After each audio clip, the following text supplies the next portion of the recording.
भारत में आ रहे चुनावी माहौल के बीच अब किसी राष्ट्राध्यक्ष के बयान या किसी वैश्विक संस्थानों की रिपोर्ट भी भारत में चुनावी मुद्दा होगा। जैसे कि व्लादिमीर पुतिन ने अपने ताजा बयान में पीएम मोदी को बुद्धिमान व्यक्ति और पीएम मोदी के नेतृत्व को एक ताकतवर प्रभावशाली नेतृत्व बताया।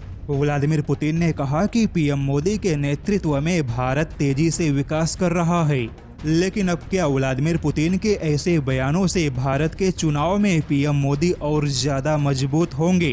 किंतु ऐसे में एक और बड़ा सवाल है कि जब पुतिन को मजबूत होता भारत दिखाई दे रहा है, तो फिर हमारे देश के चुनावी रैलियों में विपक्ष की ओर से जनता के सामने हकीकत से परे आर्थिक मोर्चे पर भारत की अर्थव्यवस्था को डूबता हुआ क्यों बताया जाता है? और अब इसी आर्थिक मोर्चे पर हमारे पड़ोसी चीन की बात करें तो खुद विश्व बैंक ने अपने ताजा रिपोर्ट में चीन के पोल को खोलते हुए कह दिया कि चीन पिछले 62 सालों में अपने सबसे बुरे दौर में है।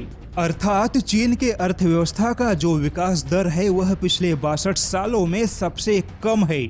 और यही चीन की मीडिया जो अपने लेख में भारत के अर्थव्यवस्था का मजाक उड़ाया करती थी, उसी चीन के राष्ट्रपति शी जिनपिंग ने 1 अक्टूबर को चीन के राष्ट्रीय दिवस के मौके पर यह स्वीकार किया कि चीन के लिए आगे का रास्ता आसान नहीं है।